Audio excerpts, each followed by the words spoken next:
I believe the impact of the first documentary was a lot of people who didn't really understand the situation, they have a better vantage point now. I think that we dehumanize the homeless very often, and I think that this particular documentary rehumanized them.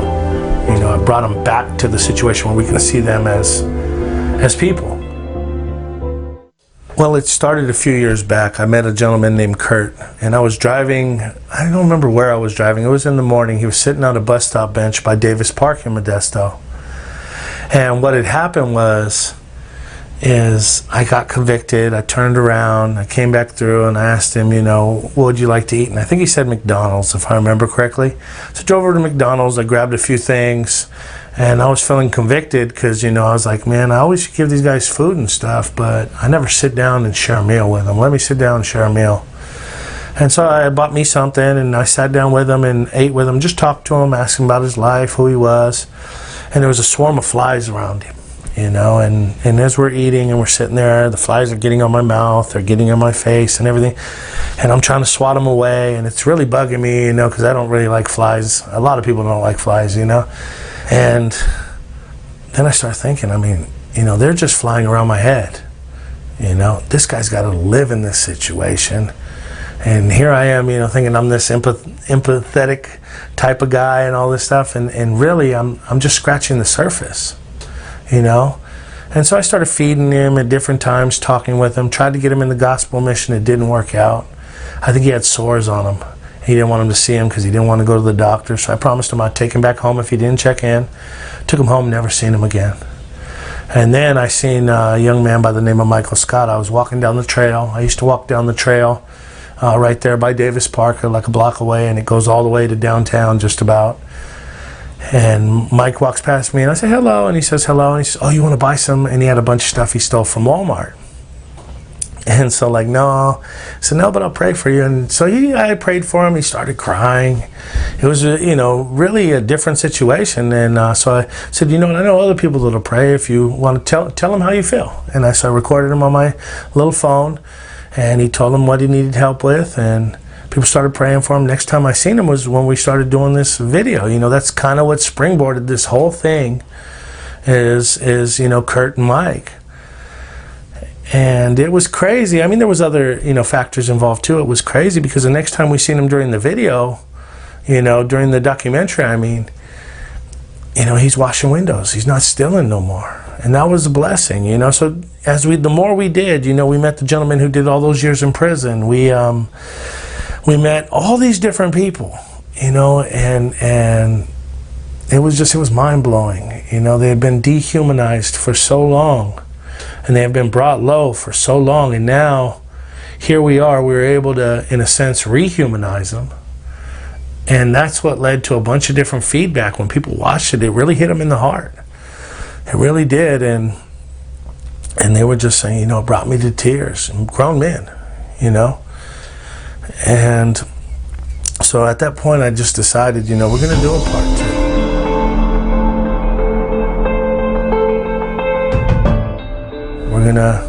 We're gonna do another update to see the different things and show more. And I'm glad we did, because after I decided that, they moved everybody out of Beard Brook. You know, at 3 minutes on the first homeless documentary, the least of these, you know, you see probably hundreds of tents. And when we got the drone shot on this one, you know, there's nothing. It's gone. Everybody's gone, and they moved them under the bridge. And we just decided, you know, that move, you know, kind of propelled us as well to want to do this, or confirmed that we wanted to do this. And it was one of the subjects we wanted to tackle the most and talk about. Well, they moved all these people all of a sudden. What's going on? Back out here. Let's get to the bottom of this. And as you can see behind me, there's some camps going up, and the rumor is, we don't know what the whole truth is yet, but the rumor is that the people will be relocated from Beard Brook over there, under the bridge here, under the 9th Street Bridge here in Modesto. So as you can see, got tractors out here grading it. And so we're gonna, you know, try to get some more information and update you on what's going on with the least of these. Here, I don't know if you guys remember from the first least of these, we're here with the gate man at the gate, and now as you can see, the park's closed, says keep out. and all the tents are gone, you know. So we're going to try to continue to update you guys on what's going on.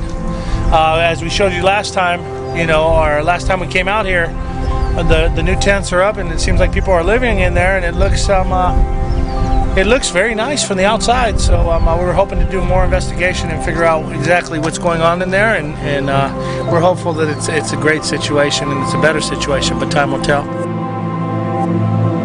We're here with Renee, and we're just going to ask Renee. She lives here at the new camp, and just share with us, Renee, what do you think? What's going on, and how do you feel about it? It's way different from being at the park. It's more sanitary. I mean, it's cleaner. They got it on flat ground than being at the park, and it's just giving people, I guess, a second chance of, you know, being somewhere more better, and it's just helping with resources and getting other people, you know, into a home, the ones that want it, you know, and then there's people that don't. But of course, we want it. We want to get out of here as soon as possible. But it's a big change from Bear Brook Park to over here on the 9th Street Bridge. In what ways has it changed? It's cleaner. I mean, and then there's different people, and then you don't get so much. I haven't seen so much of, you know, the people who don't want help over there. Yeah. I think there's a lot of people that want to get out of the situation that are over here. I think that's a good thing. We met Renee and her family. Renee and her family, you know, well, first we met her. It's the first time we went out to Beard Brook. You know, she knew she had an opportunity, you know, to better herself, and she was it looked like she was, you know, taking the bull by the horns and ready to go. And then we drove into Beard Brook, because you were still able to go into Beard Brook when they were still moving. And it was amazing, you know, her 3 kids, they seemed happy. We were able to bless them with a few blankets and some Bibles and stuff, and it worked out real well. And, we also met Jennifer. And Jennifer is a young lady full of life, passionate. It looks like she's going to make it, you know what I mean? It looks like she is ready, you know, for the fight, and she's in it for the long haul, and she's trying to help others. She's a very, very inspirational young lady. We here with Jennifer Jackson, and she's going to give us, you know, the real about this place and just kind of enlighten us on some things right now. So go ahead, Jennifer. You stay here, right? Yes, I live here. I am a resident here. Yeah. So go ahead, break it down. Well, I don't know what aspects you guys are looking for, but what I can say, more than anything, that God knows exactly what He's doing. I will tell you that. However, you have people here who want to try. You have people here who don't want to try. You have people here who don't know. At the end of the day, to be honest, I can say about 67% of the people that are here, only thing that they know is what they've been taught. That can be anything from drugs to prostitution. It could be anything from stealing and everything like that. My outtake on it, a lot of people here don't want to try because they failed so many times. Once you fail so many times, you don't want to fail again. So one way of not failing again is to just not try. That's what I'm dealing with. A lot of people, but I'm pushing to get people to do the right thing and stuff like this. However, it is a lack of them knowing who God is. They don't understand. Like how we just seen with talking to him. They know, but they don't know exactly. It's just what people push them to know. They know of him. They don't know him. Yeah, exactly. And then also what I can tell is that there's a lot of people around who want to help us, whether it's 10 cents here and there, or whether it's not even financial, they want to help us. However, a lot of people don't know how to receive help because they've been hurt so much. Another issue, when people come down here, they'll take what they want out of it instead of asking a question like, if I heard you correctly, you said such and such. They don't go over that. It's just like every time when we get here, it's like somebody comes with a clipboard and paper, they put your name on it, and they ask you all these questions, and then they pass you the paper and they say, sign this. What were you here to talk to us about? What were you here to offer us? What do you see that we're not seeing? We don't get that part. Yeah. We don't. That's one thing. My Uncle Thurman, may he rest in peace, Mr. Thurman Jackson, but what he did before he started his show on Comcast and things like this, what he did, his first thing when he got his video camera, is he went out underneath the bridge somewhere in the Bay Area in Oakland, and he lived with the homeless people that were there. Wow.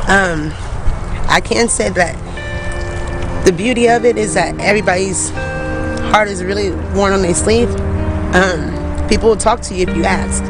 A lot of people aren't really bad people. They feel bad that they have to do bad things. Excuse me. Yeah, no doubt. Everything's learning, and I think that the best thing that people could learn is things that's from the Bible. Promises that's from the Bible, who we are. Like, what could your giant be? Like, if you have a giant, say that my giant would be drugs and people pleasing. That would be my giant. If I was David, that would be my giant. What really needs to be assessed is people, like assessing people as who they are on the individual. I think that we got more than enough county workers. We got more than enough people who want to help. Just somebody needs to be heard as far as walking with them, holding their hand. And you'll find out a lot about people. And they say these homeless people are the homelessness. Categories or a title gives you anything to talk about. However, these people are people. We are people. I agree. And it's just hard that when somebody comes and they come once, maybe twice a month or once a week, and you're talking to them and then you have like a rapport, and then when you see them again, they don't know what the heck you're talking about. They have no idea. I don't think that this is done purposefully. Everybody has their own life, but if we knew exactly who Jesus is, he don't change. We met an officer, who's doing a great job, firm but fair. And a lot of the people there love him for it, and it's a testament that if you do what's right and you love people, that they're going to love you, even though, society may believe that homeless people and officers are at odds all the time. In this particular case, they're actually good friends. I stay here in a tent by myself. Yeah. I do give a lot of kudos to an officer named Officer Hammond. He's awesome and amazing. Amen. I've seen him at his madness. I've seen him at his best, and just to see him shed tears and stuff like this, to come and let them know that he is human too, and he spends almost every day down here trying to help out. That's awesome. I really do. I really give him so much props. Yeah. We love Officer Hammond. Yeah, police get a bad rap a lot of times because it's a lot of good police. Yeah, it's a lot of good police. Don't be mad. Officer Hammond! And I'm here with Officer Hammond. He's one of the good guys. I know a lot of police get bad raps these days, but in this particular case, we've heard from the people in the population out here that don't have homes that this is one of the guys who is exceptional and is very helpful to the people. So just speak your mind. What's your take, man, with the situation, everything that's going on? Well, definitely it's a difficult situation, and there's a lot of moving parts to it. There's no black and white answer. There's no one solution to the problem. So some of the things that we see down here are, obviously mental health issues, drug addiction, alcoholism, maybe all three variations. Yeah. A lot of people do have money. They do have income here. We found that out. But yeah, they can't afford housing. Yeah. Right. So there's a lot of different reasons why people are down here. At the end of the day, I feel like we're all human beings. Yeah. And so my job, my role is to kind of, hold people accountable for their actions, because we can't have lawlessness, right? We got to have some law and order. Yes, sir. But there's a way to manage that. And so, it's not my job to come down here and hammer everybody, and because that's going to create more problems. But I can manage the population down here. And so there's some give and take. And like this young lady was saying here is, I'm firm but fair. People aren't going to get over on me, but I'm not going to let, too many people run around wild out here either. Yeah. Like, I'm going to hold people accountable. So it's kind of how people act towards me is the response they're going to get. So if they're cool and laid back and, honest with me, I'm cool with that. But if you're out here trying to victimize people and be a bully, it's not going to happen. There's a lot of good people down here, that's good to hear. It is That's what a blessing. Yeah, because we heard a lot of stories at Beard Brook before this was going on. We did the first one on there on the YouTube page that I gave you is about Beard Brook, I Street, Emerald, and Kansas, behind McHenry, and then down by the river. We went down there too, off the Tuolumne. And so, yes, ma'am. When I first moved here to Modesto, there's a couple of people. Yeah, we weren't doing right, but there's Officer Hammond. And then you came to the park and you helped me. I was too nice to this young lady, even though we have differences, we have different lifestyles. However, I'm applaud. I love every officer because of you. Thank you. So I really do. It's a big deal. You have a job to do and you execute it the best way possible, and I appreciate that. Yeah, well, thank you. I appreciate that. And I want to thank you, man. Yeah. Thank you, Mr. Hammond, man. Yeah. God bless you, man. I'm Joe, man. You got it. And I applaud you. Just keep it up. It sounds like that you have a good grasp on what's going on, and you have the right approach. And not everyone does. not just police, but people in general. You know, just people. That's what people got to remember about the police is that you guys are just people. So, like in everything, there's going to be good and bad and give and take. And but we do definitely want to give praise where praise is due, and those that are doing a fine job. And God bless you, man. Thank you. Thank you. I appreciate it. And Morgan is another one that we're blessed to interview. And Morgan just has a tremendous story as well. Been through a lot of different things. Many of you know that I drive Uber and Lyft, and it's just it's very, very interesting the people you meet. It's like the perfect job to do research for what we're doing. And I met her, and the first time I gave her a few rides, she wasn't really feeling me, I think. And then slowly but surely talking with her and letting her see that my intentions were pure and I wasn't out to get her and stuff. I think she had a lot of bad experiences in life, and a lot of things happen, because people sometimes can be very evil. People can be, very deceptive. People can take advantage of kindness. So she was homeless, out there, and, some different things transpired. And I think you're going to enjoy what she has to say when she shares these things. Just tell us who you are, Morgan. Okay, well, my name is Morgan, obviously.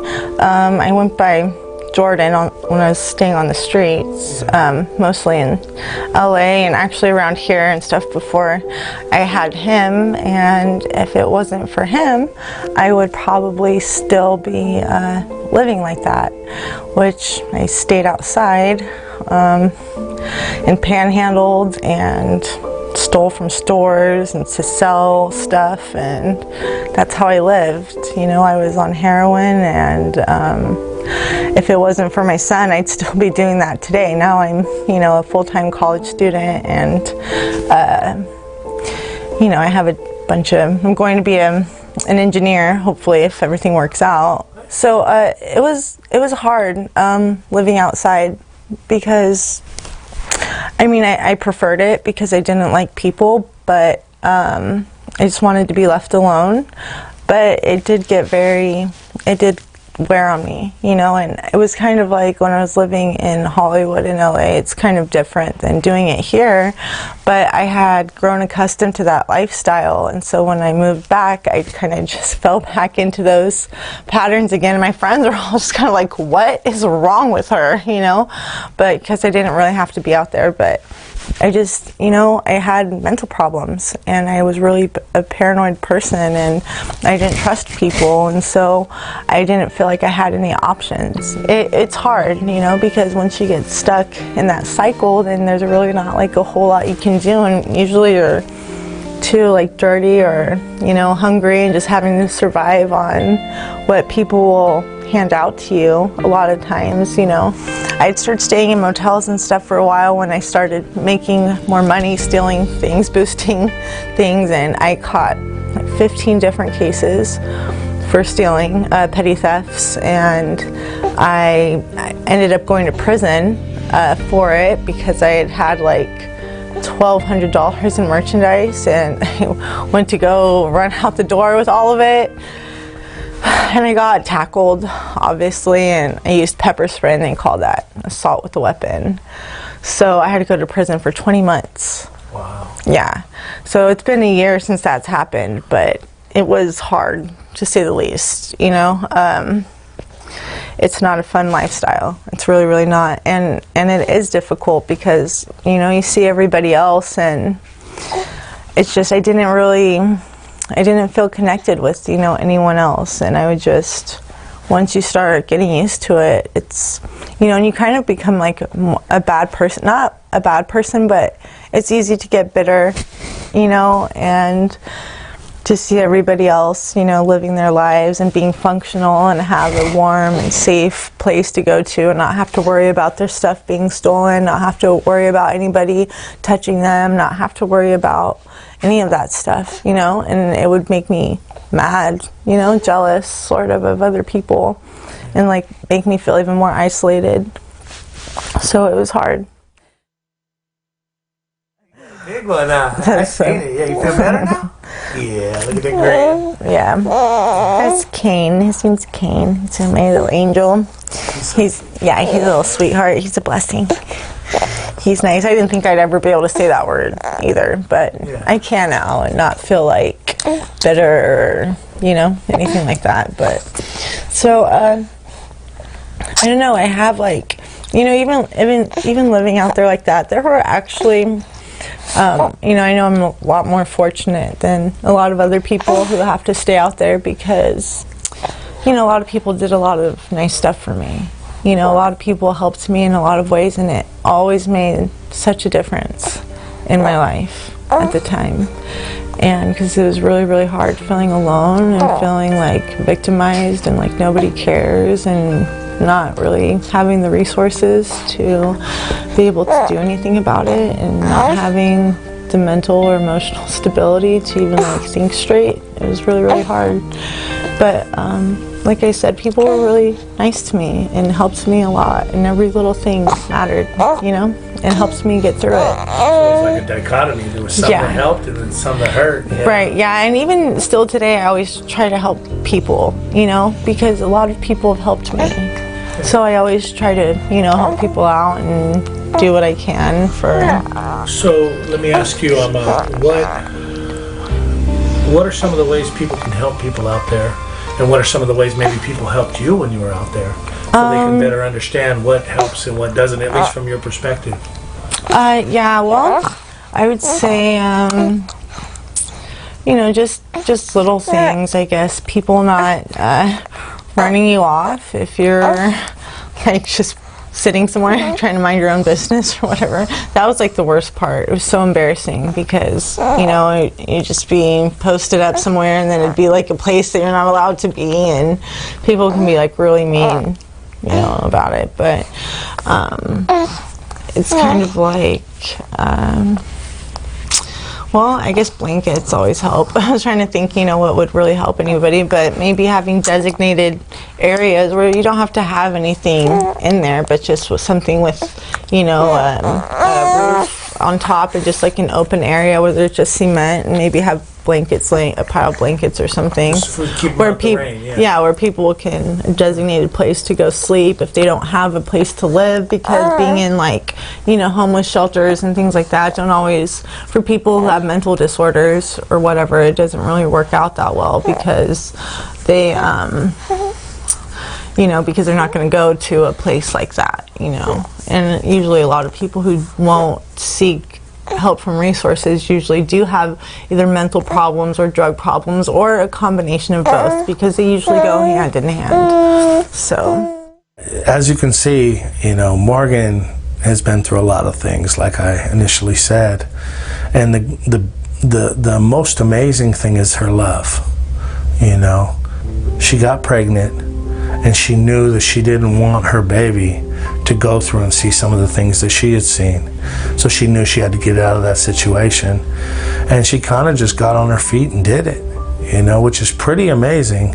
But when you have the proper motivation, I think that you can accomplish great things.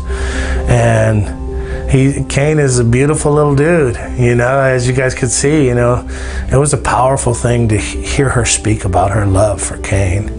Yeah, I think there's a whole lot in the future, you know, as we're shedding light on, you know, one area, homelessness. We're seeing that a lot of these problems are intertwined. You know, there's a lot of homeless on heroin, so we want to tackle heroin.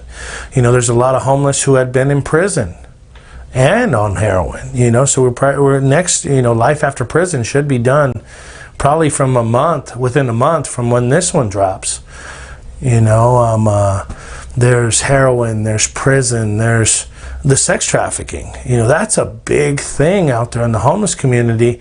And it's in the homeless community, it's not as you know, the traditional, like a brothel or like a massage parlor or like a truck stop. You know, they kind of just rule over the ladies, you know. Several people told me, you know, you can't even be out here without a man.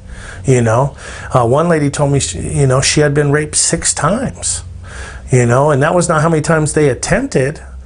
That was how many times they completed it. She couldn't go to Beardbrook at night without a short sword or a machete, she told me.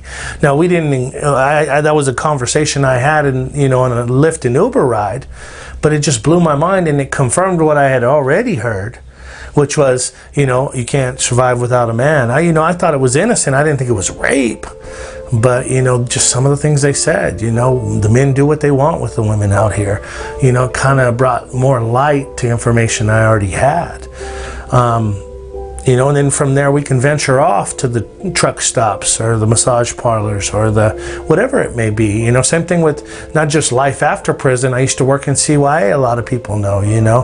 For years we broke records with Project Impact. It was developed by term life prisoners in San Quentin Prison who the governor said they wouldn't get out without a tag on their toe.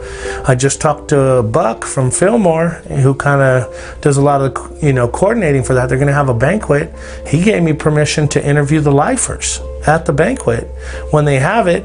So, you know, life after life in prison is coming.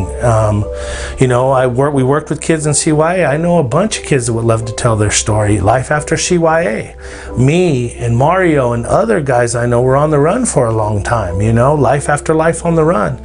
So there's a whole bunch of different things that I want to explore and share and shed light on.